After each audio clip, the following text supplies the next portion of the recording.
Saya beri riwayat yang ada di Bukhari Muslim. Satakunu fitanun al-qaid fiha khairun nal qaim wal qaim fiha khairun nal masyi wal masyi fiha khairun nasai. Nanti di akhir zaman itu banyak fitnah, kata Rasulullah. Yang duduk lebih baik ketimbang yang berdiri, yang berdiri lebih baik ketimbang yang jalan biasa lebih baik ketimbang yang jalan bergegas. Man tasyarrafa laha tastasrifu. Fitnah itu adalah siapa yang terlibat maka akan semakin parah. Sehingga semenjak itu ulama berpikir nanti di akhir zaman kalau ada fitnah itu sebaiknya orang ngambil sikap sepasif-pasifnya, secuek-cueknya. Jadi semua syurahul hadis sepakat makna hadis ini apa? Orang disuruh sikap secuek-cuek. Misalnya pilihan presiden, contoh kecil pilihan presiden. Mungkin para intelektual nggak merasa, tapi kalau ulama itu cara berpikir beda. Pilihan presiden, kamu fanatik milih A, yang satu fanatik milih B. Ya presiden atau bupati atau gubernur. Terus yang satu bilang gini, wah kalau nggak di presideni A, nggak di bupati A, nggak di gubernuri A, negara ini rusak. Mungkin betul dari segi jejak rekamnya A ini bagus. Tapi pertanyaannya secara tauhid, bagaimana Anda menggantungkan kesejahteraan sama makhluk? Kamu nggak pernah terusik begitu kan para intelektual? Itu kan melukai.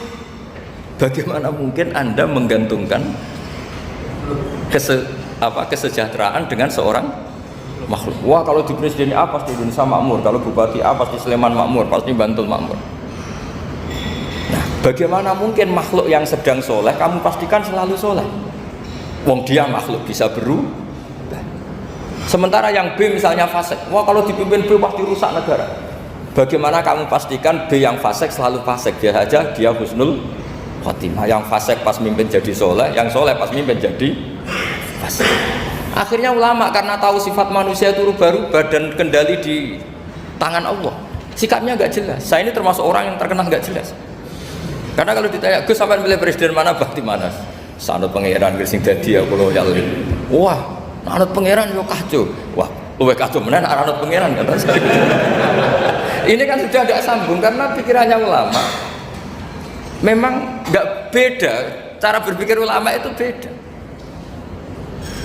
Bahkan bapak saya itu kalau didik saya itu begini. Kalau meseli saya atau ngirim saya dulu itu kan pakai mesel.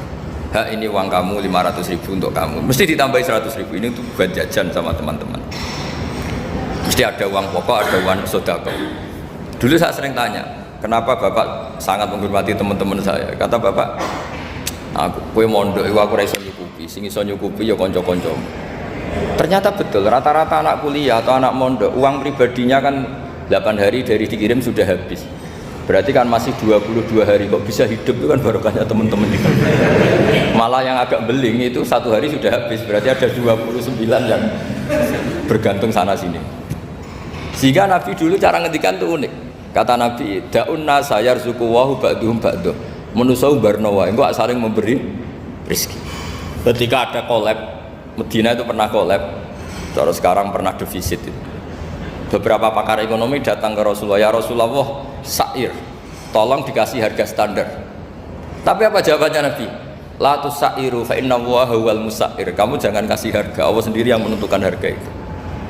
Terus kata Nabi, kenapa engkau begitu ya Rasulullah? Ini negara harus ditentukan harga karena gini-gini. Kata Nabi, saya tidak ingin ketemu Allah dalam keadaan dolim. Tapi ini tentu di teori ilmu modern ini masalah. Tapi menurut orang modern. Tapi kalau menurut ilmu hakikat itu nggak akan masalah. Misalnya, kenapa Nabi tidak menentukan harga dalam keadaan negara seperti itu? Jawabannya pakar-pakar hakikat. Ya saya ulang lagi pakar-pakar hakikat. Begini, misalnya ada orang menimbun supaya nanti harganya mahal. Terus ditimbun terus sampai nunggu harganya mahal. Lama-lama dia sadar kalau timbunannya nggak ada gunanya karena ternyata orang nggak beli. Nah, ketika orang nggak punya kemampuan beli, yang menimbun juga tidak punya uang.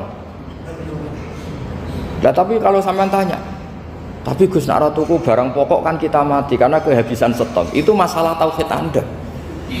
Bagaimana mungkin kamu membayangkan seorang makhluk tidak bisa hidup atau nggak dapat rezeki? Nabi itu orang yang sampai ke derajat hakikat, dari tidak pernah bayangkan gitu. Salah sampean jadi orang yang tauhidnya masalah. Sehingga terus bayangkan, wah kalau negara ini chaos, wah kita makan apa? Kalau negara nggak stabil, wah kita gimana? Itu tidak bisa seperti itu. Dulu ketika kita dijajah Belanda, itu kiai-kiai kita, Mbah Hasyim Asy'ari, Mbah Ahmad Dahlan, mondoknya di Mekah. Sampai alim alama, dua beliau, Mbah Hasyim sama Mbah Ahmad Dahlan itu ngajinya sama-sama Syekh Khotib Minangkabau. Cuma Mbah Hasyim lebih menekuni ke Syekh Mahfud Termas, yang satu menekuni Syekh Khotib Minangkabau. Jadi dua beliau itu ngaji di guru yang sama. Mbah saya, buyut saya itu ya sudah mondok Mekah. Itu zaman dijajah Belanda. Sekarang kita agak dijajah, nggak mondok di sana. Buyut saya itu zaman itu sudah haji. Buyut kelima saya itu dulu kalau ingin cari tempat yang teduh itu masuk ke gua. Itu masuk gua itu hanya kepalanya saja, kakinya masih di luar. Karena gua di Arab tidak seperti gua di sini. Kalau gua di sini kan orang bisa masuk semua. Kalau gua Arab kan hanya celah-celah batu-batu besar. Sehingga ketika Rasulullah hijrah ke Madinah, singgah di gua Sur, kata Abu Bakar gimana? Andai kan yang ada orang kafir di depan gua, kata Abu Bakar gimana? Andai kan mereka melihat kakinya pasti melihat kita. Karena gua di sana itu satu tubuh tidak bisa masuk penuh. Kalau gua di sini kan ada yang mobil saja bisa masuk. Nah itu bahasa ya kalau mau istirahat itu masuk gua, separuh badan di dalam gua, separuhnya masih di luar. Nah sekarang terus kita bilang, wah kalau kita negara tidak stabil kita haji kemana? Dulu zaman dijajah Belanda ya kita bisa haji. Soal kebahagiaan, nenek moyang pulau jenengan tuh anaknya banyak. Dijajah Belanda, jajah Jepang ya nyatanya anaknya banyak-banyak. Itu kira-kira bahagia apa enggak? Nah artinya gini ya, tentu kita tidak ingin dijajah itu tentu ya. Tapi kita ini selalu latah. Wah kalau ekonomi jatuh kita makan apa? Kalau kita dijajah kita tidak perlu seperti itu. Rahmatnya Allah Ta'ala itu akan adrokatna. Rahmatnya Allah Ta'ala akan menemukan kita apapun kondisi kita, apapun keadaan kita. Ini cara berpikir tauhid. Sehingga Nabi itu tidak pernah bayangkan umatku narata tunggoni piye, ditunggoni Allah. Sehingga masyhur dalam hadis-hadis sahih, la tazalu ta'ifatun min ummati dzahirina 'alal haq la yadurruhum man khadalahum wala man khalafahum wala man nawa'ahum. Selalu di umatku ada kelompok-kelompok yang selalu membela kebenaran dan tidak akan terkalahkan oleh kesesatan di akhir zaman. Kenapa? Cara berpikir orang tauhid itu sederhana begini. Allah menamakan dirinya Al-Hadi, penunjuk jalan. Dan sifat Allah pasti nafidah karena Allah tidak terkalahkan. Sama seperti Allah menyifati dirinya Ar-Razzaq, Ar-Razik yang memberi rizki. Maka orang segoblok apapun, selumpuh apapun, selemah apapun tetap dapat rizki. Sama, Allah mensifati dirinya Al-Hadi, memberi petunjuk. Maka zaman serusak apapun orang tetap dapat petunjuk. Sehingga kita tidak perlu khawatir, wah nanti zaman kalau sudah rusak nasib Islam gimana? Ya coba sekarang nasib Islam gimana? Ya baik-baik saja. Dulu ditunggoni wali songo ya banyak orang Islam. Sekarang nggak usah wali songo, ditunggui dosen-dosen yang ngajar aja tunggu digaji. Kiai pidato ya ada yang beri salam tempel. Itu kalau nuruti definisi ikhlas itu tidak ada yang masuk. Tapi meskipun demikian agama juga jalan. Kenapa agama ini jalan? Karena Allah Al-Hadi, penunjuk jalan. Ketika Allah mensifati dirinya penunjuk jalan dan sifatnya Allah pasti nafidah, pasti terjadi. Karena Allah tidak pernah gagal. Sehingga agama ini akan ada terus sampai akhir zaman. Coba Amerika kayak apa, Islamfobia. Di Amerika tambah lama tambah banyak Islam, Eropa juga gitu, Australia juga gitu. Andai kan nuruti teori sosial, sudah dunia sudah materialistik kayak gini, orang dohirnya itu akan meninggalkan agama. Nyatanya enggak juga. Saya pernah di Korea seminggu, itu di negara ateis. Itu TKI ke sana tuh nyari uang. Ternyata ya kepikiran bikin masjid, bikin komunitas Islam. Coba siapa yang menggerakkan hati itu? Hanya Allah Subhanahu wa Ta'ala. Ya, jadi cara berpikir tauhid saya ulang lagi, saya mohon sekali di pengajian ini saya cerita wajah alani mubarakan aina ma kuntu. Jadi cara berpikir sekian nabi, terus kita punya karakter tertentu, kita milih nabi ini itu sah. Karena ulama ummati ka ambiyai bani Israel. Ulama umatku itu ibarat kayak nabi bani Israel. Jadi ada yang milih tadi seperti Nabi Isa fokusnya ngurusi orang-orang nakal. Itu juga bagus karena di mana-mana nabi itu seperti dokter. Tapi Nabi Yahya hanya berkawan sama orang-orang soleh. Kita tahu berkawan orang fasik itu resiko ketularan. Iman pas-pasan wae kancanan wong fasik kan taqabbalallahu minna minkum gitu. Wong kamu sendiri tidak sehat-sehat amat berteman orang penyakitan kan bahaya. Tapi kalau kamu sebagai dokter kok hanya berteman orang sehat, lalu kamu apa? Penelitiannya gimana? Masa saya dokter spesialis, pernah penelitian, semua orang sehat saya pernah saya teliti. Itu dokter aneh apa enggak? Saya dokter spesialis TBC, spesialis paru-paru. Yang kamu teliti siapa? Semua orang sehat. Pernah meneliti yang sakit? Enggak pernah. Kan ya jadi dokter aneh. Tapi misalnya terus kamu sendiri terus berteman orang penyakitan terus, kan ya rawan tertular. Nah, ini ada dua figur, yaitu Nabi Yahya dan Nabi siapa? Ya saya kira demikian. Baik, jazakallah. Di sini kita bukakan pertanyaan mungkin dari Bapak Ibu. Dua aja dua ya. Nanti waktunya. Ada dua pertanyaan mungkin dari Bapak Ibu, sedikit bertanya.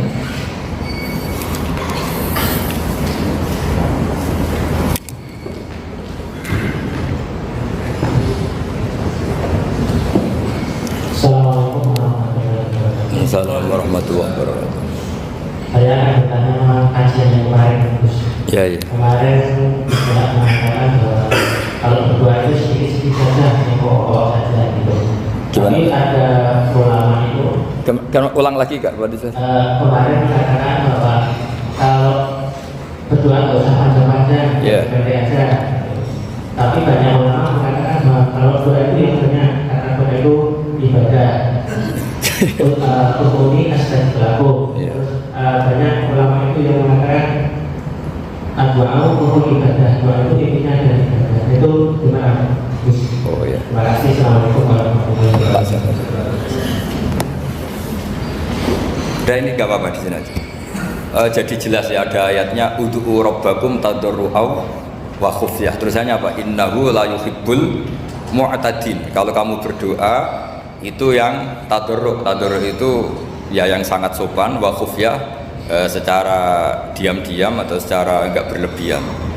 Terusannya ayat innahu la yuhibbul mu'tadin. Allah itu tidak suka orang yang melewati batas. Itu termasuk melewati batas dalam doa karena ada unsur mendikte Allah. Saya memberi contoh tadi. Misalnya kita sebagai cowok berdoa, ya Allah saya ingin punya istri cantik, sholihah, nasabnya baik, nggak pernah cerewet, nggak pernah apa. Itu kan nanti nyarinya juga susah. Nanti kalau Allah menjabatkan itu adanya di surga, ning donya ora payu rabi kira-kira. Nah, itu sudah berlebihan. Terus kalau ada ulama mengatakan doa itu mukhul ibadah, itu maksudnya gini, doa itu bukti kita minta itu bukti kita lemah. Nah merasa lemah itu sudah bagian dari ibadah. Makanya masyhur itu syairnya Abdul Al-Haddad itu, fadu'ai wabdihali dalilun li fiftikori itu. Jadi saya berdoa itu hanya sebagai bukti saya butuh Allah. Saya sendiri tidak punya kepentingan mustajab apa enggak. Jadi wali-wali yang mengatakan doa itu mukhul ibadah, sebetulnya itu malah wali-wali yang dari awal enggak kelintas disembadani apa enggak. Butuhnya dia itu menunjukkan bahwa saya ini lemah. Buktinya posisinya minta. Itu yang dimaksud mukhul ibadah. Tapi kalau kita berdoa terus posisi kita protes, katanya kamu baik ya Allah, engkau baik, ternyata enggak juga. Buktinya semua doa saya enggak kamu kabulkan. Wah, ini malah doa kriminal jadinya. Jadi yang dimaksud mukhul ibadah itu doa itu bukti minta itu bukti lemah. Makanya ada syairnya Abdul Al-Haddad masyhur, fadu'a ibadihali dalilun li fiftikor. Jadi saya minta engkau ya Allah itu bukti saya butuh. Jadi itu bukan dua hal yang harus dipertentangkan. Jadi kalau doa dikatakan apa? Ibadah karena di doa itu minta. Nah, minta itu bukti merasa kita lemah. Berarti kita sa'il, Allah mas'ul. Kita minta, Allah yang kita mintain. Kita menengadah, Allah yang berposisi memberi. Itu saja sudah cukup sebagai ibadah. Meskipun doa kita tidak mustajab. Karena memang tadi seperti itu. Kalau di ilmu-ilmu tasawuf itu apa ya? Doa itu memang benar-benar sudah mukhul ibadah karena tadi perasaan merasa butuh sama Allah itu. Nah, merasa butuh itu, nah kalau kita berdoa merasa butuh sama yang kita minta, itu dalam ilmu tasawuf sudah kriminal, berarti kamu lebih butuh makhluknya. Misalnya begini ya, saya ingin punya rumah bagus, terus setelah punya rumah kredit saya utangnya banyak. Sebetulnya saya itu tidak pernah ingat Allah, gara-gara utang banyak, kredit jatuh tempo, terus melibatkan Allah. Ya Allah saya ini utang banyak ini, terus tolong dibayar ya. Sebetulnya saya itu ingat utang, cuma Allah tak libatkan kan gitu. Lah itu tidak akan jadi wali, yang jenis ini tidak akan jadi wali.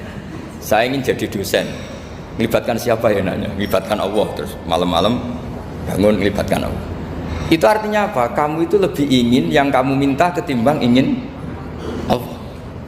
Kalau wali itu enggak gitu, kangen Allah, terus tahu Allah itu zat pemberi, karena tahu Allah zat pemberi terus minta.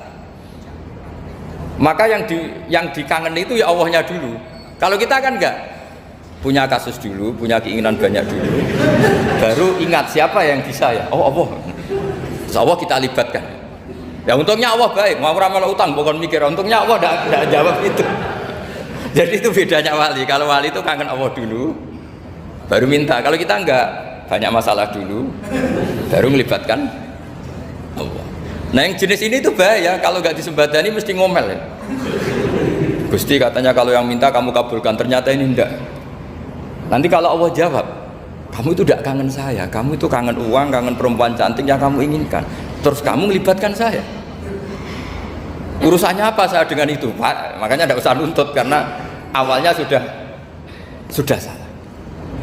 Ya saya kira itu ya. Jadi ada ayat apa? Ud'u rabbakum tadarru'aw wa khufyah. Terusannya apa? Innahu la yuhibbul mu'tadin. Itu di semua tafsir dikatakan Allah gak suka orang yang berlebihan dalam doa.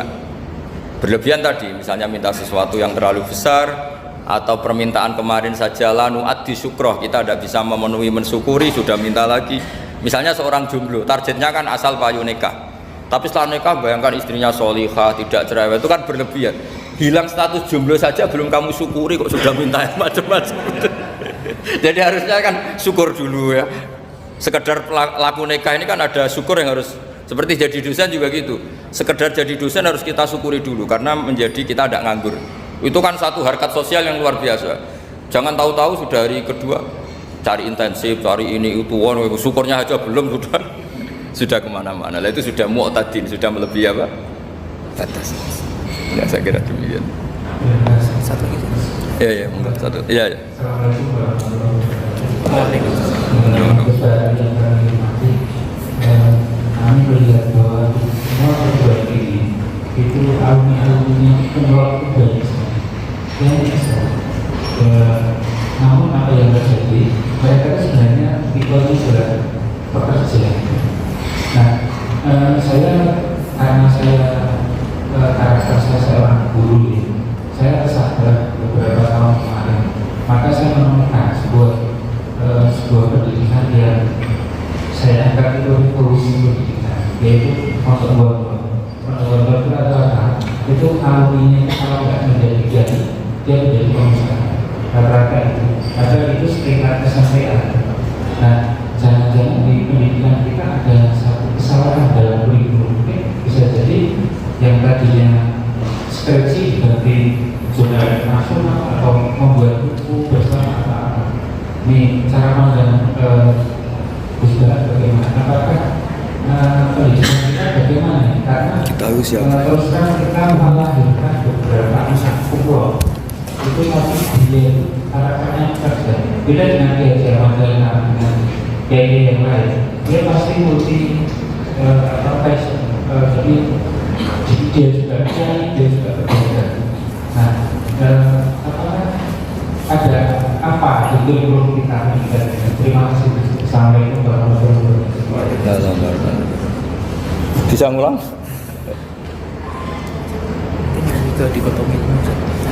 Jadi begini ya masalah pendidikan ya. Kalau saya jawab pakai ilmu hakikat saja karena ini keahlian saya. Sebetulnya begini ya, kalau misalnya itu ya subjektif juga. Misalnya bilang rata-rata alumni pondok ini sukses, alumni kampus ini sukses, yang ini tidak sukses, itu satu pasti subjektif ya. Karena biasanya yang diterkenalkan yang sukses-sukses. Saya punya tetangga dari pondok yang Anda sebut itu kebetulan tidak sukses semua.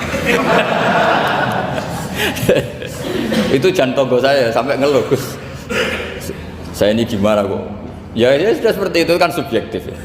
Tapi menyangkut pendidikan itu begini ya, menyangkut hasil dari pendidikan itu. Andai kan kita bicara ilmu hakikat, misalnya kita mondok itu, mondok kemudian jadi orang miskin, jadi orang yang menurut orang banyak tidak berguna di masyarakat. Ternyata kita ini orang yang kelihatan tidak punya karir, tapi kalau malam sujud sama Allah. Punya anak niat memperbanyak orang sujud, terus punya ibu yang sakit-sakitan kita rawat. Meskipun kita tidak jadi dosen, tidak jadi menteri, tapi indah Allah itu luar biasa karena berstatus ngerawat ibu, ngerawat anak, ngerawat istri. Nah Islam itu datang dengan jargon-jargon seperti itu, sehingga Nabi kalau muji itu ada Uwais Al-Qarni, ini orang yang luar biasa. Ternyata dia itu punya ibu lumpuh yang kalau kemana-mana harus digendong. Ketika tetangga-tetangganya berhasil sowan Rasulullah, itu Uwais Al-Qarni tidak bisa, karena setiap ibunya dipamitin mau sowan ke Rasulullah itu sama ibunya nggak boleh. Tapi apa yang terjadi? Justru dipuji-puji Nabi sebaik-baiknya kurun itu waktu adalah kurun yang ada Uwais Al-Qarni. Saya punya teman, ini kisah nyata, saya berkali-kali ngisi ngaji di komunitas ulama. Ini mungkin tidak bagus untuk kampus, tapi harus saya utarakan supaya ya kita evaluasi. Saya bilang gini, saya ini jadi kiai itu sering iri sama orang goblok. Orang goblok itu barokah kata saya gitu. Itu kiai-kiai kaget semua karena saya bilang orang goblok itu barokah. Saya beri contoh gini, misalnya saya pinter, terus juara MTQ, juara hafal Quran atau juara baca Quran secara tartil. Ujung-ujungnya saya dapat hadiah umroh atau apalah, atau hadiah rumah atau apa. Pertanyaannya adalah mendapat. Saya ulang lagi, mendapat. Sementara ada santri yang bodoh, gara-gara bodoh itu dosen UI yang enggak, jadi kiai yang enggak, akhirnya dia jadi pekerja di Korea. Barokahnya bodoh tadi. Karena di Korea melihat orang ateis, akhirnya dia kepikiran bikin masjid. Sebagian gajinya disumbangkan untuk masjid. Ini bodoh pendiri masjid. Tapi kita gara-gara dosen dakwah di masjid, ini pinter dapat uang dari masjid. Nah ini bukan nyindir, ini biasa saja, ini maksud saya. Maksud saya, kamu jangan ngabaikan hidup. Akhirnya apa yang terjadi? Saya ini punya teman, ini betul. Saya ini kan kecelok dulu tuh Gus Salim. Nasib saya di mana-mana dihormati. Kadang saya merasa dosa. Kok dihormati? Saya punya teman, dulu gobloknya minta ampun, sekolah sekelas sama saya. Gobloknya, soalnya gobloknya harus disepakati sudah. Ya, goblok mujma'alah kira-kira. Singkat cerita, dia itu hidup di pedalaman Kalimantan sekitar tahun 92. Dulu kan biasalah di dalam hutan itu pasti ada penebangan hutan macam. Dia ada bosnya, yang jelas dia ada bosnya. Saya yakin juga agak kriminal karena dia tidak yang illegal logging. Pokoknya ditakdir dia hidup di tengah hutan, ikut orang. Setelah itu dulu nggak ada HP. Sering kirim surat ke saya, Gus, saya ini hidup di tengah hutan. Tapi saya ini Muslim pernah mondok. Kalau nggak bikin Jumat itu nggak enak.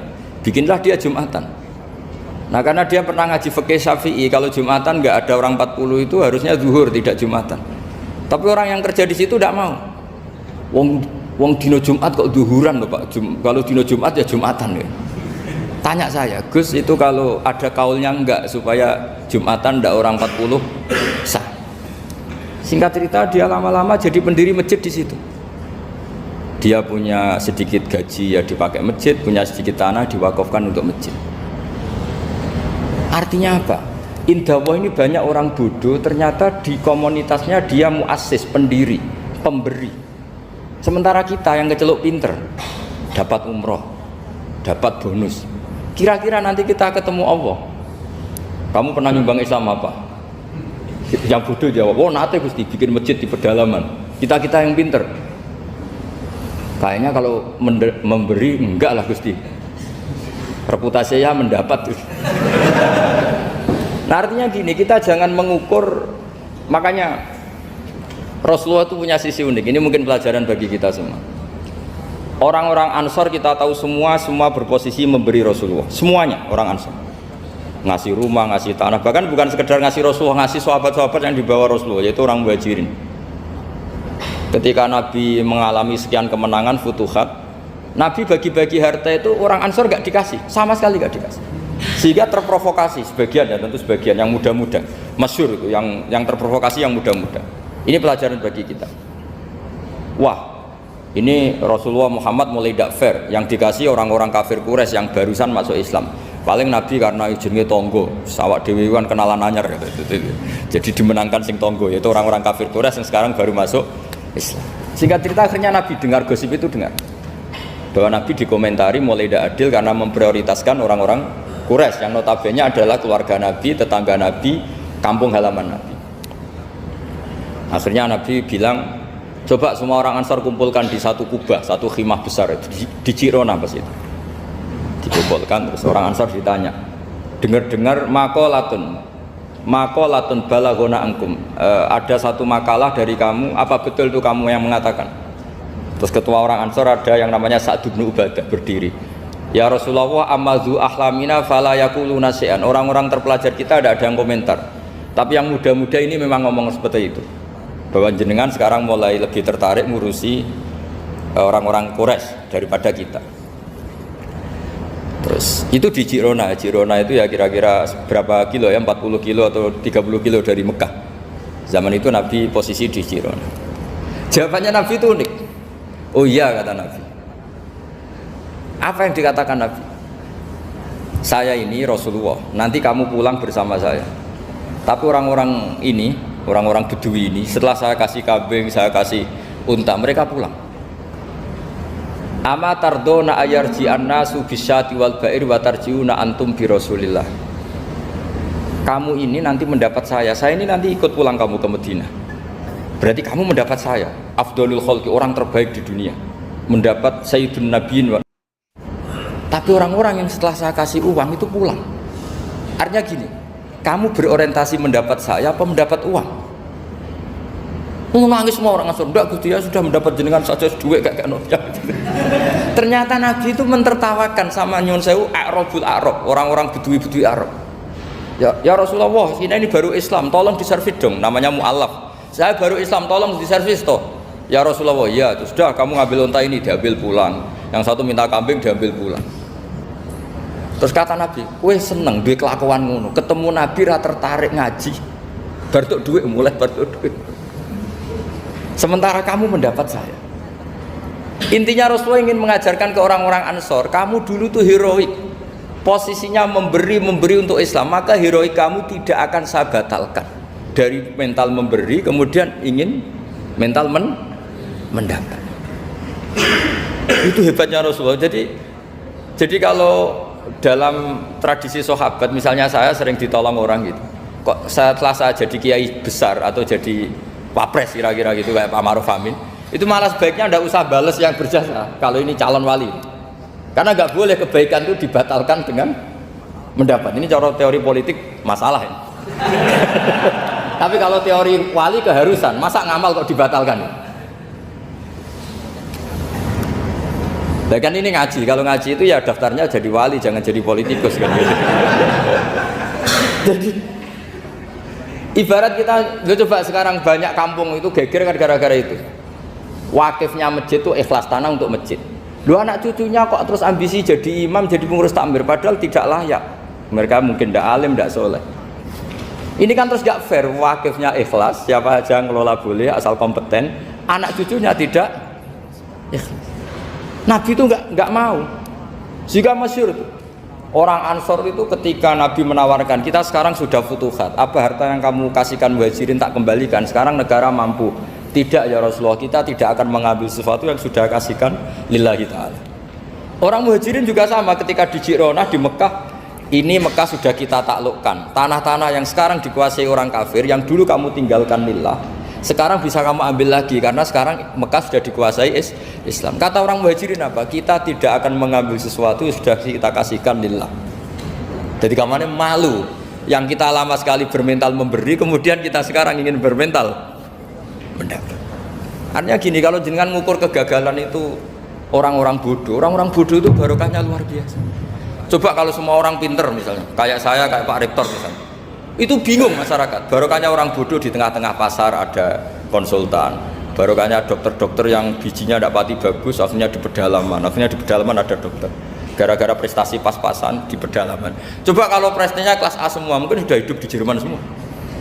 Indonesia bisa kurang stok penyuluh.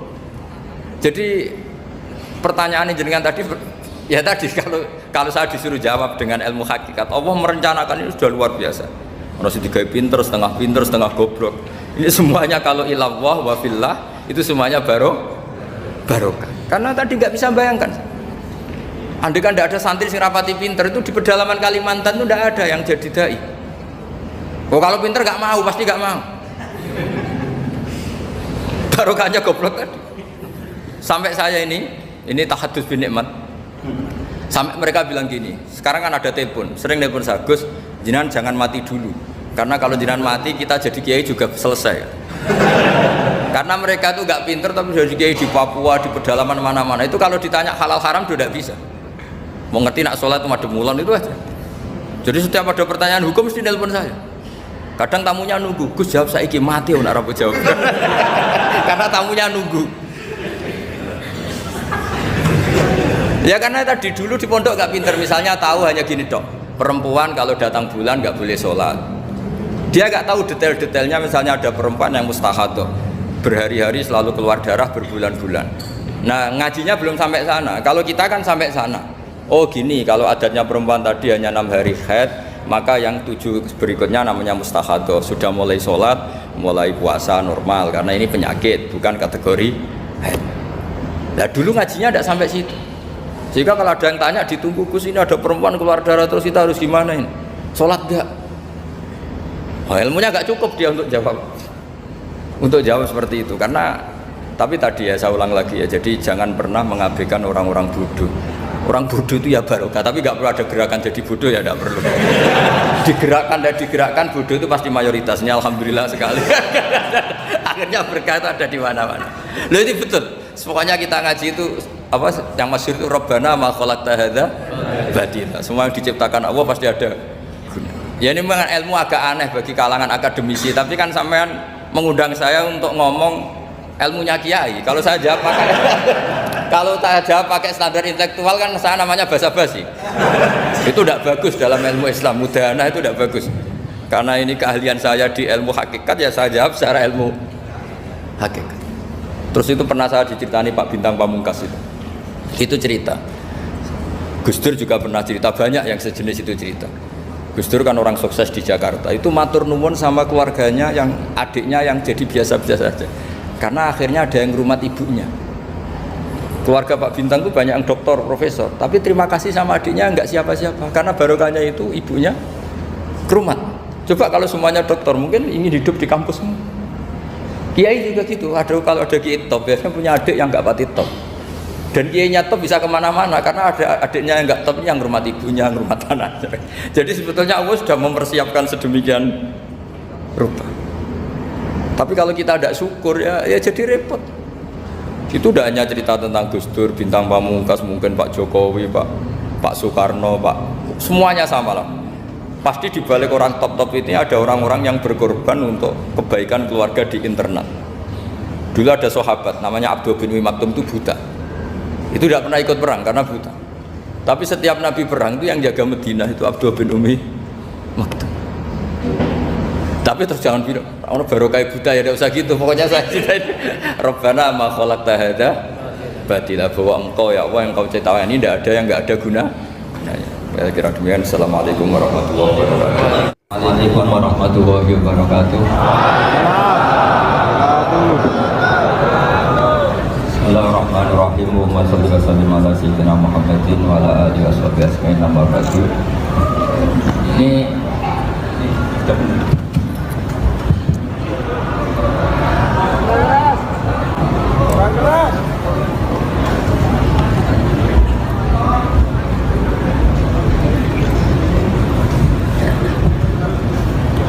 Bismillahirrahmanirrahim. Mari ngaji bareng. Ini ngaji untuk jadi orang alim, sekedar jadi murid.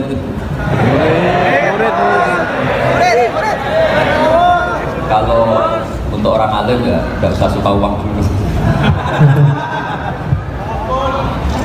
Ini begini ya, jadi kondisi yang ini jelas ya.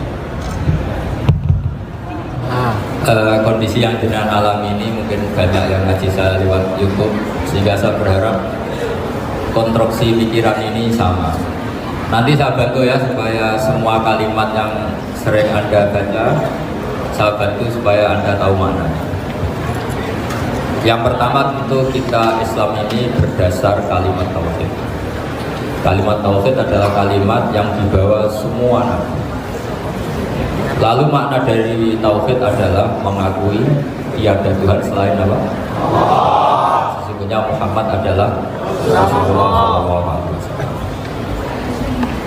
Saya nggak biasa pengajian umum, tapi ini spesial karena saya ingin sujud di bumi ateis.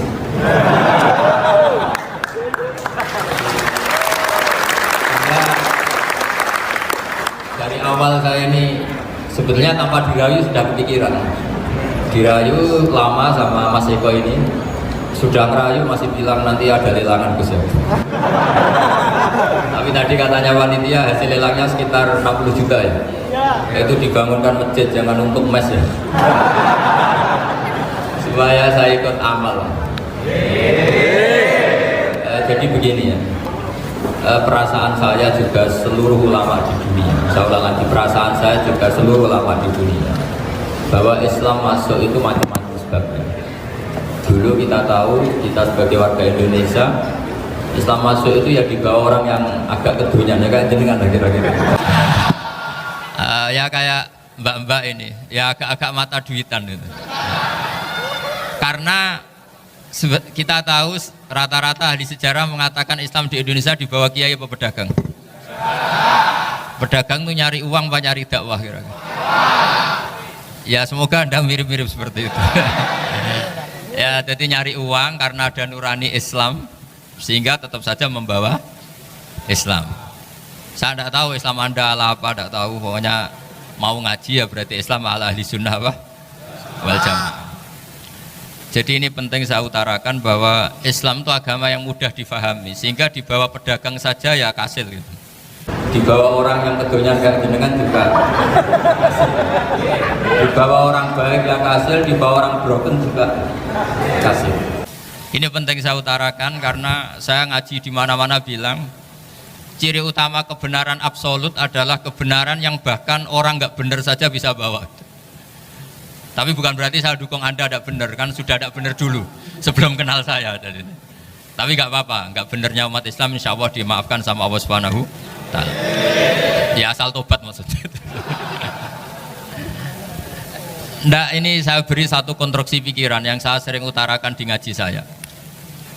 Sampai sekarang saya coba saya tes, ini kan di kampus ya, di apa bacanya ini GIM apa ini? GIM University yang global leader apa in the world itu. Ini keren lah, jadi acara ilmiah kita ditakbir di gedung apa? Kampus, gedung universitas di begini. Kalau 1 ditambah 1 2 itu namanya hakikat. Ciri utama hakikat adalah siapapun akan menerima. Saya sekarang tanya sama Anda, kira-kira 1 tambah 1 2 itu musuh Anda pun mengatakan 2 apa tidak? Ya. Pekerja Korea ya bilang 2, Rektor Al-Azhar juga bilang 2. Kamu yang sekarang sedang mungkin sebagian broken sama istri juga bilang 2. Istri kamu yang mangkal sama kamu juga bilang 2. Yang cemburu ya bilang 2, yang dicemburuin juga bilang 2. Karena begitu mudah kebenaran absolut diterima oleh siapa saja. Begitu juga eksistensi Allah sebagai Tuhan. Itu mudah diterima oleh siapa saja, sehingga pembawanya tidak perlu seorang kiai atau gus atau mubalek atau ketua muin, tidak cukup karyawan pekerja Korea. Karena kebenaran absolut itu kebenaran yang mutlak, siapa saja yang waras pasti ngakui. Kira-kira orang yang berpikir sehat pasti berpikir begini, ini yang diajarkan Quran, bumi ini kadung wujud, sudah wujud kadung wujud, punya eksistensi. Mungkin nggak sesuatu yang wujud kemudian disebabkan oleh sesuatu yang nihilisme, yang tidak ada, mungkin enggak? Enggak mungkin. Yang namanya penyebab itu harus sesuatu yang wujud.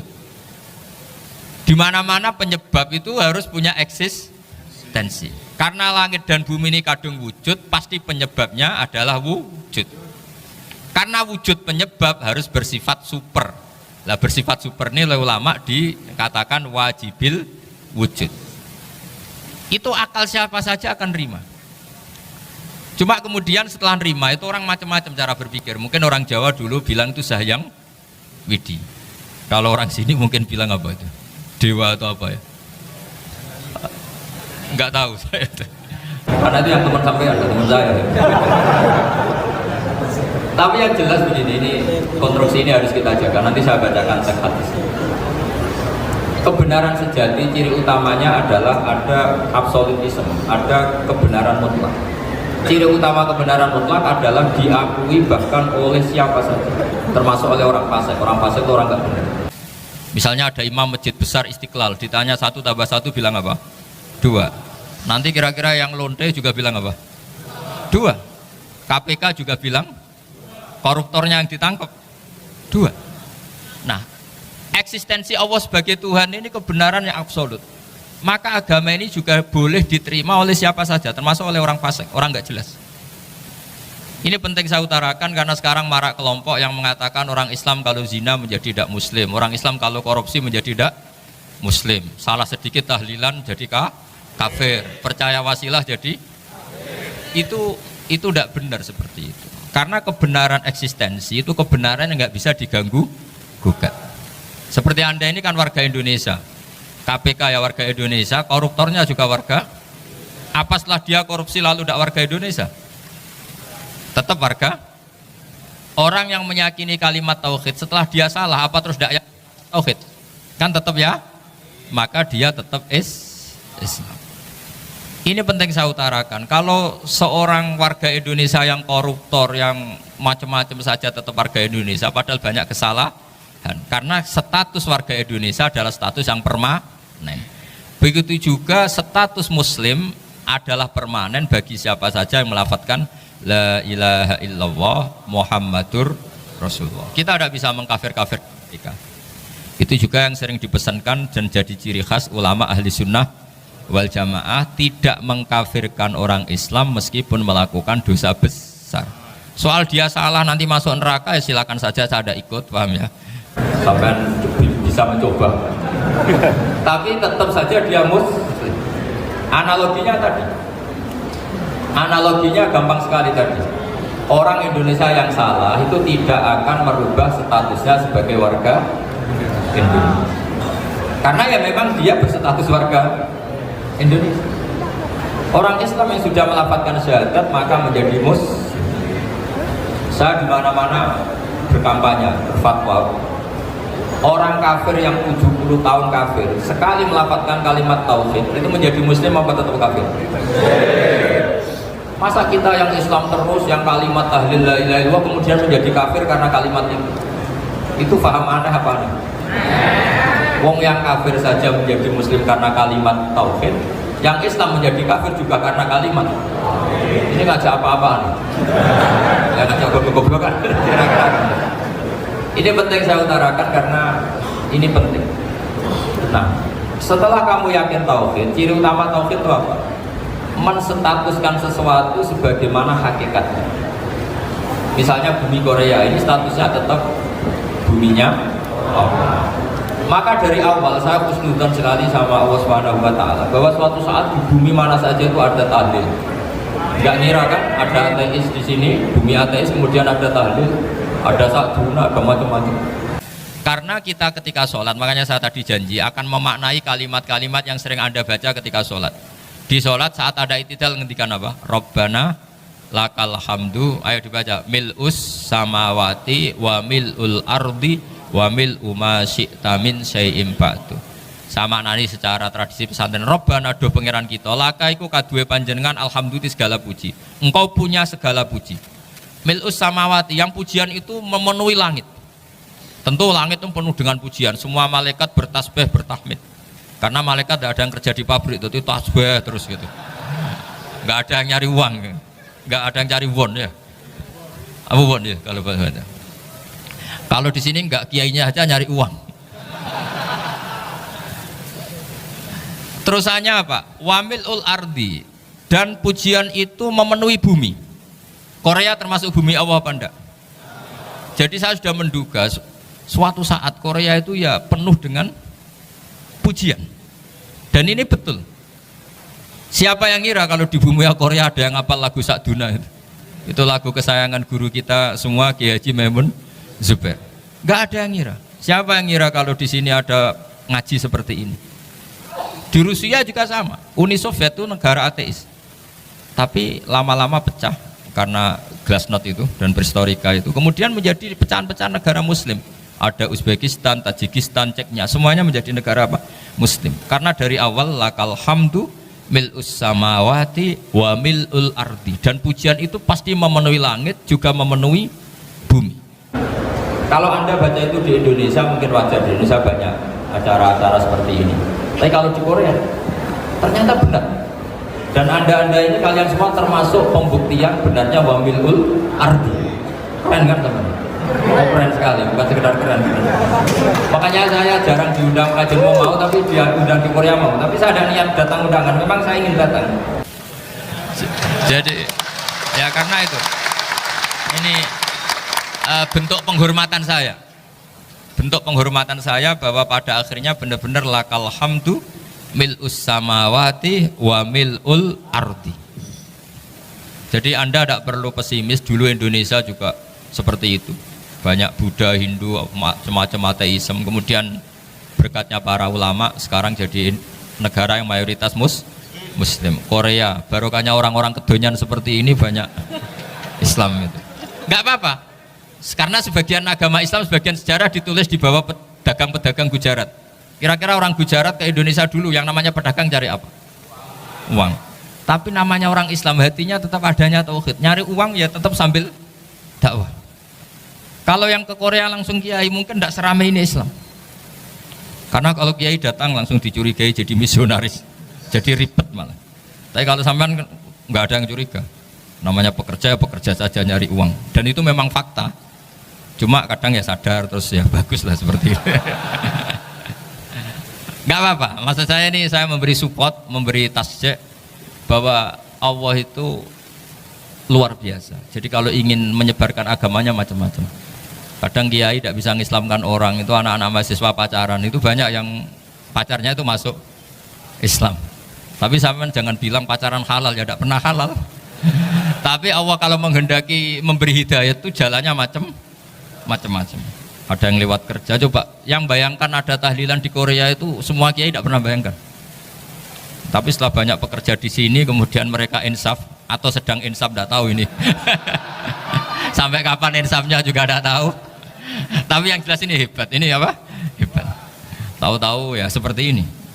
Makanya iman saja Rabbana lakal hamdu mil'us samawati wa mil'ul ardi. Masih ditambahi wa mil'u ma syi'ta min syai'in ba'du. Karena Allah itu zat yang tidak terperikan, zat yang tidak terbatasi. Maka pujian di langit dan bumi ini masih kurang. Masih ada apa saja yang nanti akan dipenuhi oleh pujian kepada Allah Subhanahu wa ta'ala. Wa mil'u ma syi'ta min syai'in ba'du. Dan pujian kepada Engkau ya Allah akan memenuhi semua ruangan yang Engkau kehendaki. Mungkin suatu saat negara-negara yang sekarang yang paling minim Islam itu di Amerika Selatan, kayak di Argentina dan sebagainya, itu nanti suatu saat juga penuh dengan pujian, karena tetap Rabbana lakal hamdu mil'us samawati wa mil'ul ardi wa mil'u ma syi'ta min syai'in ba'du. Saya di Jogja setiap akhir ngaji saya ajarin wiridan. Mungkin wiridan ini tidak asing bagi jenengan karena sering saya baca subhanallah wa bihamdihi adada khalqihi wa ridho nafsihi wa zinata arsyihi wa midada kalimat. Bahwa kita memuji Allah itu adada khalqi, sesuai jumlah makhluk Allah. Semua makhluk Allah meskipun kelihatannya mengecewakan, ini semuanya memuji sama Allah Subhanahu wa taala. Meskipun kadang kita kecewa, kadang kita tidak cocok. Coba barokahnya Anda ini agak-agak kecewa gitu dengan Indonesia karena nggak menyediakan lapangan kerja untuk Anda. Tapi ya nggak kecewa-kecewa amat ya, agak-agak saja. Karena Anda tetap semua mencintai Indonesia.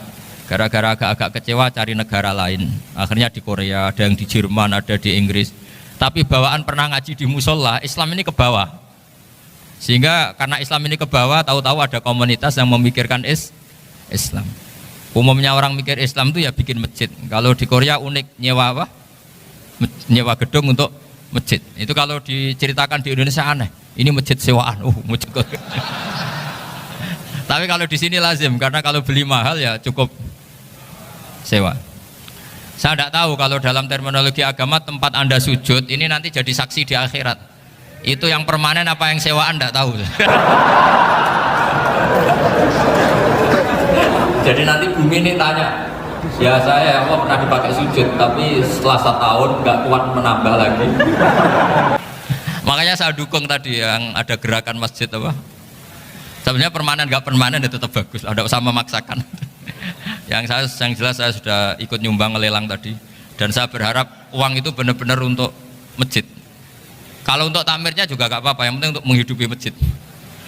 Saya juga termasuk kiai yang nggak suka kalau hukum itu terlalu fanatik. Misalnya uang ini untuk masjid, kemudian imamnya diterlantarkan karena alasannya ini untuk masjid. Imam kan tidak masjid.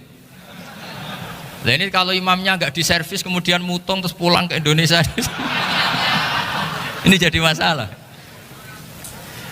Tapi saya juga agak suka kalau ada negara gitu. Betul-betul saya tidak suka. Yang imamnya itu terlalu diservis. Ini buruk sekali kan. Pernah ada anekdot, ini anekdot tapi nyata. Ada negara yang sangat sehat, Islamnya sangat sehat. Itu imamnya 1 bulan tuh digaji 70 juta. Kira-kira 70 juta dibagi 1 hari berapa? 5 sholat. 5 kali 30 berapa? Kira-kira 150. Berarti per sholat dapat berapa? Kira-kira. Kan biasa potong gaji kalau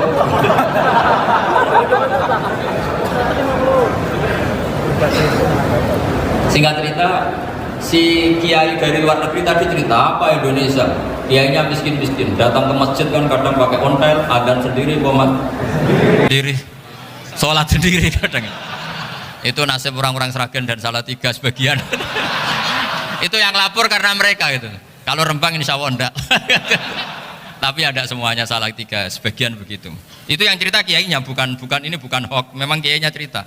Nasib kiai di Salatiga Gus katanya gitu. Itu digojlok. Tapi tetap sholat. Sehingga cerita orang tadi cerita, imamnya di sana naiknya Mercy, muadzinnya pakai BMW. Itu tetangga sebelah Indonesia banyak yang fasilitas imam seperti itu. Karena gajinya sampai 70 juta. Setelah dia cerita bangga karena negaranya mengapresiasi imam sholat, sama kiai Indonesia dia omongin gini, makanya kamu sholat terus, takut potong gaji ya gitu. Itu kagetnya bukan main dia. Dikira itu satu sifat kelebihan negaranya, ternyata buruk sekali karena imam sholat karena takut potongan gaji. Akhirnya kiai Indonesia bangga, alhamdulillah kita sholat tanpa gaji gitu. Dan tetap sholat. Keren mana yang digaji sama Anda? Ya gaji-gaji.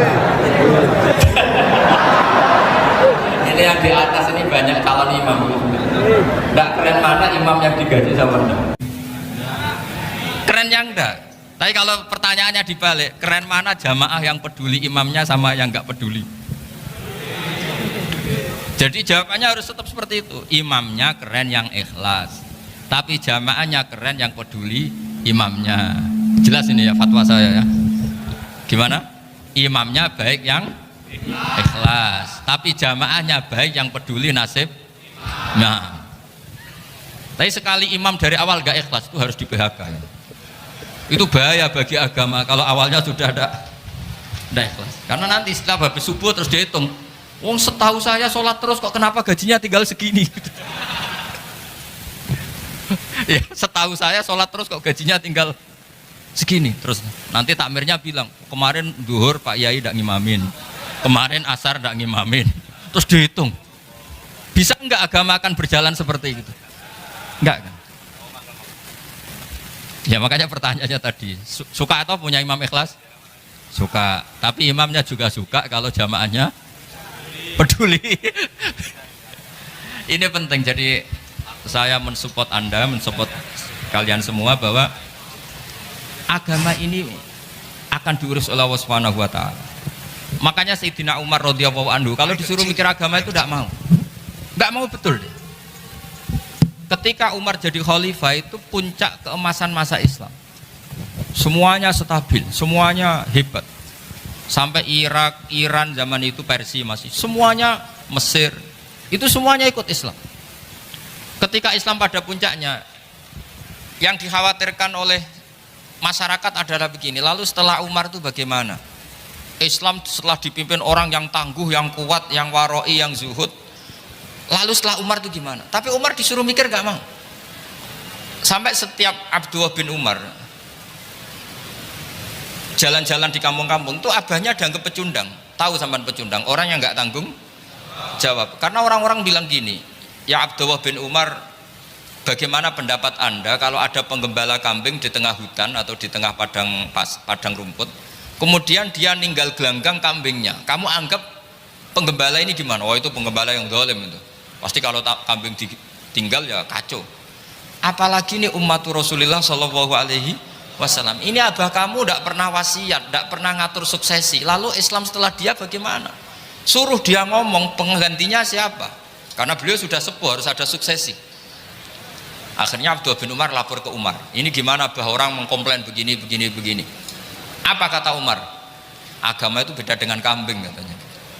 Agama itu milik Allah Subhanahu. Mbok saya pikir, tidak saya pikir tetap jalan. Nah ini terbukti, jangan ulama ya ndak, mufti ya ndak, tapi bisa menjalankan agama. Kalau agama sampean pikir malah rusak, sudah pokoknya lakukan saja, tidak usah dipikir. Akhirnya betul, karena agama ini milik Allah. Soal kita serius memikirkannya itu karena khidmah, karena kita ingin berbakti pada agama. Tapi Anda tidak boleh berpikir kalau agama ini butuh pemikiran Anda. Beda loh ya.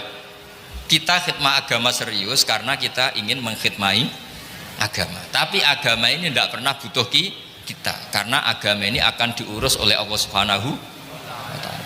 Coba pas sampean kecil, orang jilbaban di Indonesia itu banyak apa banyak sekarang? Banyak sekarang. Kiainya mutu orang dulu apa mutu orang sekarang?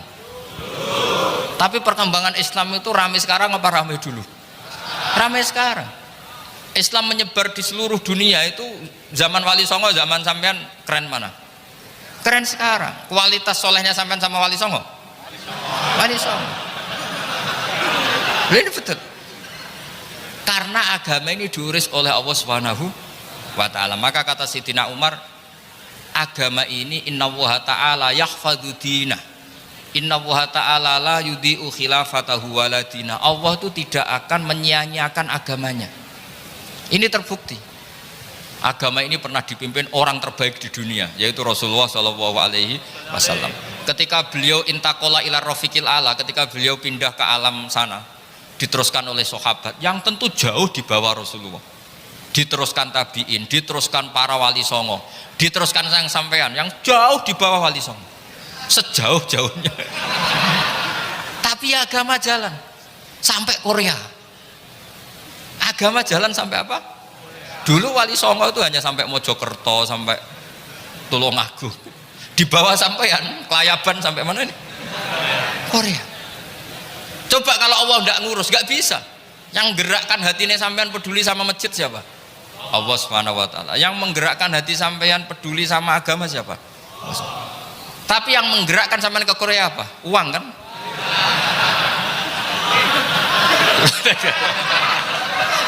Enggak apa-apa, jujur saja, jujur ya, santai aja. Ini bagian dari keramatnya jenengan. Niatnya agak bener tapi dibenerin Allah di sini. Dari awal niatnya kan uang gitu. Tapi setelah di Korea dibenerin Allah. Mbok ingat agama gitu. Keren kan?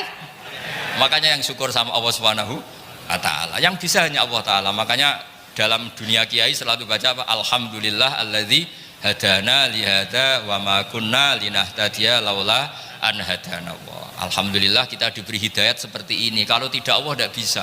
Sudah mata duiten, kadang istri ngomel, mertua tidak percaya. Sudah setengah-setengah broken gini saya tidak tahu sampai ke Korea itu karena broken pas saking sayangnya keluarga. Potensinya hanya dua. Dibela-belain kerja demi keluarga atau agak broken maka kesini.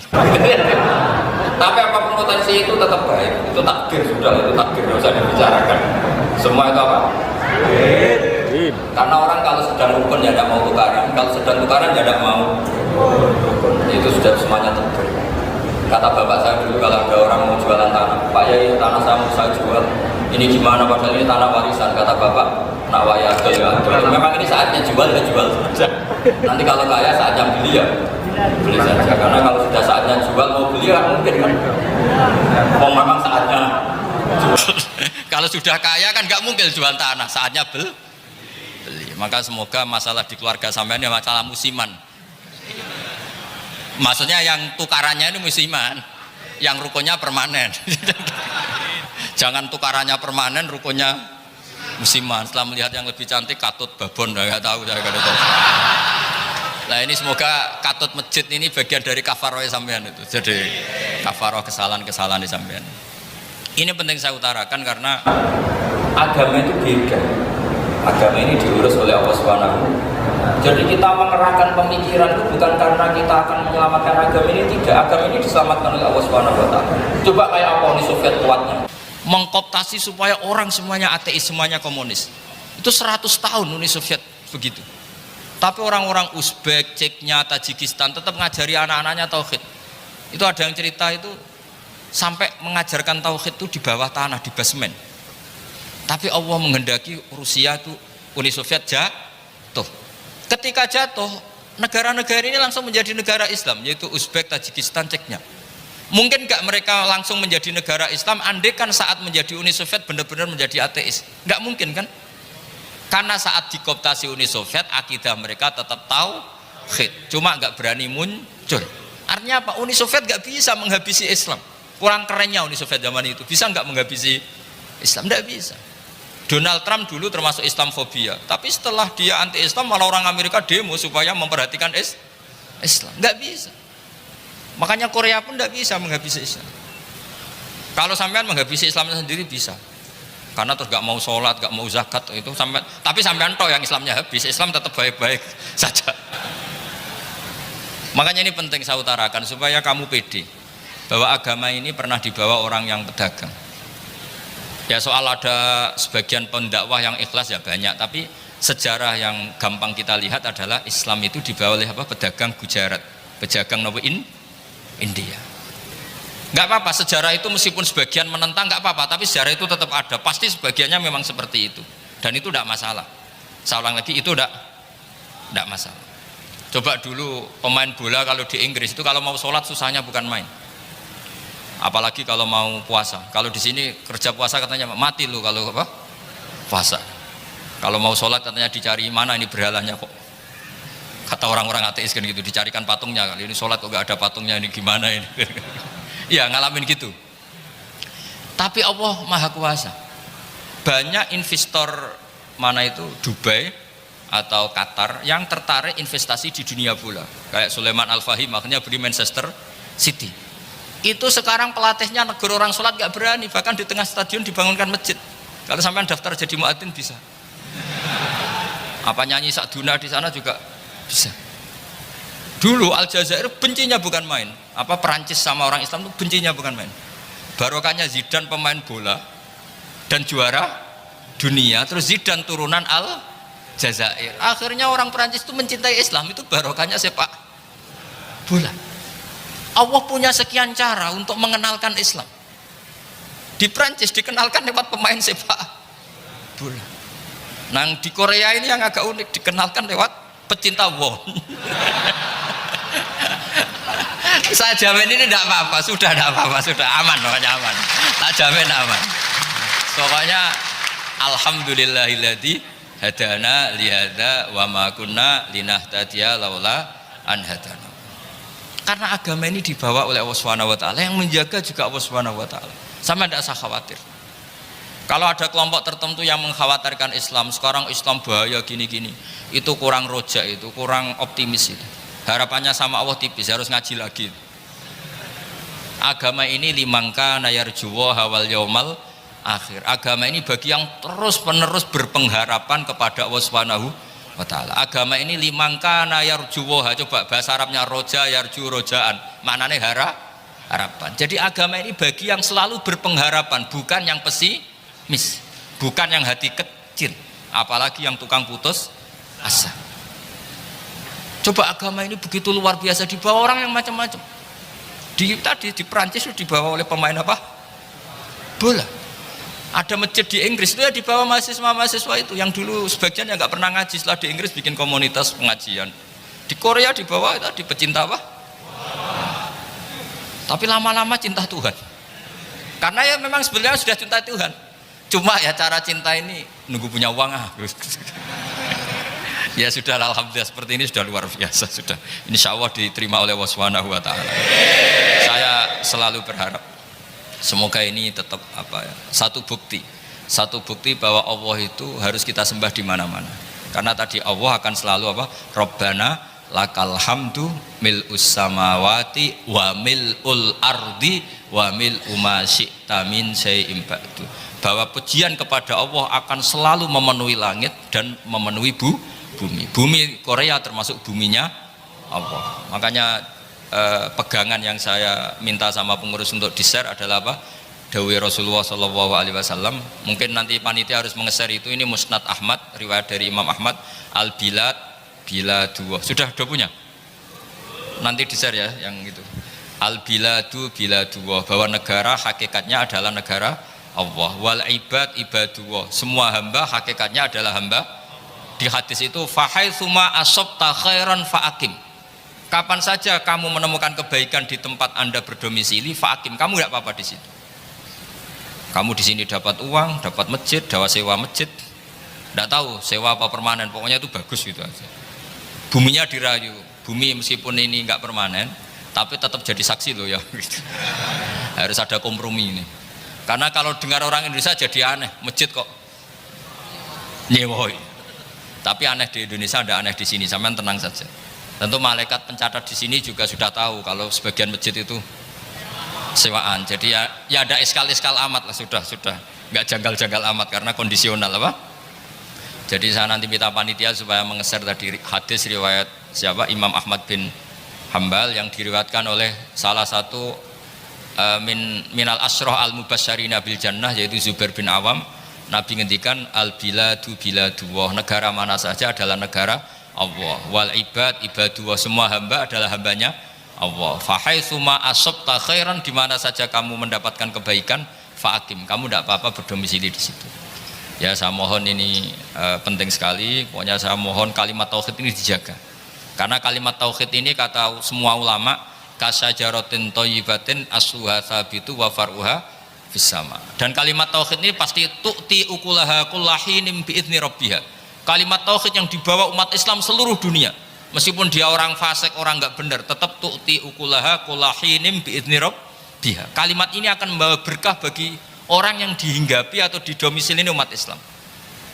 Coba sebagian nanti orang Korea menjadi muslim itu karena di sini ada komunitas pekerja muslim, kemudian menyisakan atharul Islam. Apa? Jejak-jejak apa? Islam. Enggak apa-apa. Pasti kalimat ini tu'ti ukulaha kullahinim biidzni rabbiha. Jadi kalimat tauhid adalah kalimat yang kata Allah tu'ti ukulaha kullahinim biidzni rabbiha. Anda tidak usah khawatir bahwa apa yang Anda lakukan apapun kecilnya akan ditulis oleh Allah Subhanahu wa taala. Kata Allah wa naktubu ma qaddamu wa atharahum. Di mana di surat Yasin itu? Inna nahnu nuhyil mauta wa naktubu ma qaddamu wa atharahum. Saya bisa menghidupkan orang mati dan semua amal kalian saya tulis, kata Allah. Wa atharahum, dan jejak-jejak yang pernah kalian lakukan juga ditulis. Misalnya Anda sudah pulang ke Indonesia, ada orang sholat di masjid ini, oh ini era Kang ini, era Mas ini. Nanti setelah itu ya ini era Mas ini, Mas ini. Menjadi familiar Islam juga barokahnya muassis-muassis ini, pendiri-pendiri. Semoga kalian semua barokah dan fid dunya wal akhirah. Assalamualaikum warahmatullahi wabarakatuh. Oke, baiklah teman-teman, jadi itulah reaction ngaji kita bersama dengan Kiai Haji Bahauddin Nur Salim atau Gus Baha. Yang mana Gus Baha pada ngaji kali ini menjelaskan mengenai beberapa hal, yaitu cara menjelaskan tauhid kepada ateis dan rahasia keberkahan orang awam. Kemudian ngaji Gus Baha di Korea, mengapa Islam bisa bangkit di bumi ateis.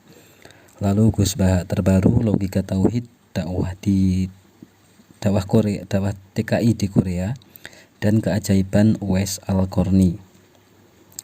Mengapa Islam tetap teguh meski di bumi ateis seperti Korea Selatan? Dan mengapa Gus Baha menyebut orang bodoh, orang awam bisa memiliki barokah tersendiri? Simak rangkuman ngaji penuh daging bersama dengan Kiai Haji Bahauddin Nur Salim atau Gus Baha ini. Assalamualaikum warahmatullahi wabarakatuh.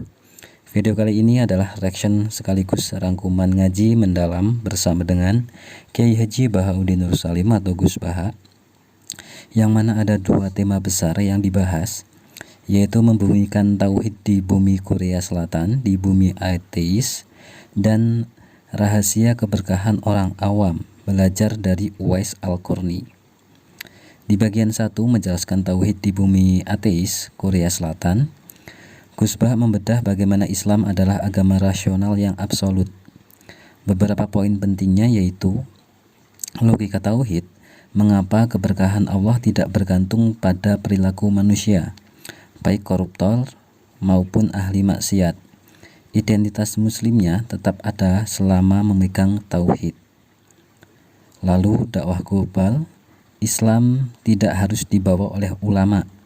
Di Korea itu dibawa oleh TKI, di Eropa itu oleh atlet sepak bola seperti halnya Zinedine Zidane. Misi sujud. Cerita di balik lelang baju Gus Bah senilai 60 juta untuk pembangunan masjid di Korea, yaitu untuk misi tempat sujud atau untuk misi ada orang sujud di Korea. Kemudian ijazah wirid, subhanallahi wa bihamdihi ngadada khalqihi wa ridha nafsihi wa zinata arsyihi wa midada kalimatih. Ini kita ucapkan qabiltu untuk ijazah wirid dari Gus Bah ini. Sekali lagi, subhanallahi wa bihamdihi ngadada khalqihi wa ridha nafsihi wa zinata arsyihi wa midada kalimatih. Itu merupakan wirid Gus Bah yang biasa beliau ucapkan ketika selesai ngaji di Jogja atau di ngaji-ngaji kitab-kitab ya. Kemudian bagian kedua, mengapa goblok atau awam itu bisa barokah. Kita belajar dari Uwais Al-Qarni. Gus Bah menjelaskan sisi lain dari kecerdasan dan pendidikan. Ada mental memberi. Pendidikan sukses bukan dilihat dari karir, tapi dari kontribusi. Tentunya tangan di atas lebih baik daripada tangan di bawah. Yang mana artinya ketika kita berpendidikan, itu mental kita harus mental memberi, bukan mental meminta.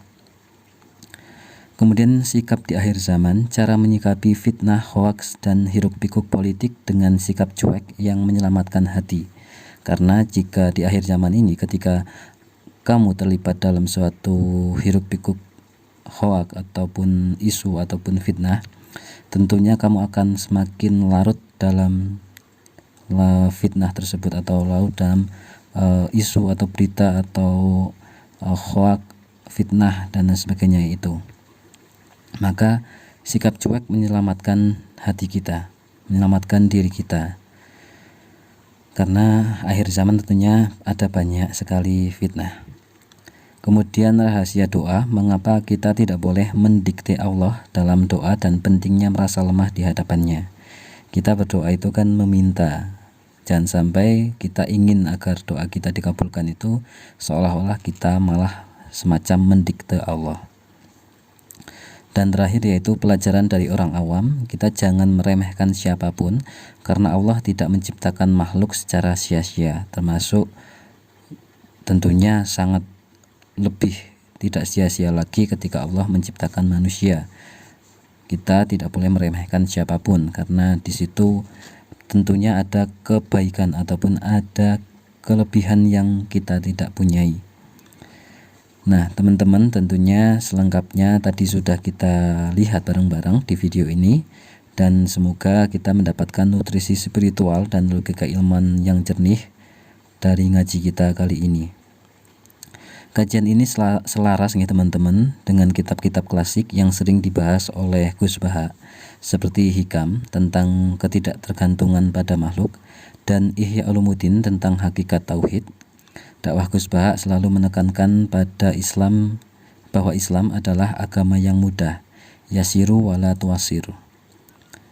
Dan teman-teman tentunya Gus Bah tadi menjelaskan mengenai tauhid, tentang tauhid di bumi ateis. Kemudian ada perjuangan TKI yang membangun Masjid Korea Selatan ini dengan sewa. Kemudian Islam itu tentunya akan dijaga langsung oleh Allah, sebagaimana Umar ketika diminta untuk suksesi, beliau menjawab seperti itu. Kemudian ada ijazah pujian untuk Allah, subhanallahi wa bihamdihi ngadada khalqihi wa ridha nafsihi wa zinata arsyihi wa midada kalimatih. Kemudian mengapa orang awam bisa barokah? Tentunya ya tadi karena orang awam itu sebenarnya pintar ya. Orang awam itu sebenarnya pintar karena mereka ya terima matangnya saja gitu. Kemudian menyikapi hoak dan fitnah akhir zaman, tentunya ketika kita terjun ataupun kita ikut di dalamnya, maka kita akan semakin larut. Kemudian hakikat pendidikan yaitu mental memberi. Ini yang paling penting, yaitu ketika kita mempunyai ilmu, banyak ilmu ya, tentunya kita harus memiliki pula mental memberi, bukan mental menerima atau mental meminta. Bahkan termasuk para tahfidz ya, para orang-orang yang punya ilmu ya, tentunya ketika semakin banyak ilmunya, maka mental kita harusnya semakin banyak mental memberinya. Kemudian itu ya teman-teman, semoga menjadi amal jariah bagi Gus Baha dan ilmu yang bermanfaat bagi kita semua. Amin ya rabbal alamin. Kita doakan bareng-bareng semoga Gus Baha senantiasa sehat, panjang umur, diberkahi kesempatan untuk terus-menerus memberikan keilmuannya kepada kita semua, dan semoga kita semua senantiasa diberikan rezeki yang berlimpah oleh Allah untuk terus-menerus bisa istiqomah ngaji bersama dengan Gus Baha dan para ulama-ulama Nahdlatul Ulama lainnya ya teman-teman. Jangan lupa untuk klik like dan share dan subscribe tentunya teman-teman, dan bagikan kepada teman-teman yang lain supaya lebih banyak yang mengaji bersama dengan Gus Baha, dan juga semoga kita senantiasa bisa mengikuti apa yang didawuhkan dari Gus Baha ini. Itu teman-teman, terima kasih, mohon maaf banyak kesalahan. Wassalamualaikum warahmatullahi wabarakatuh.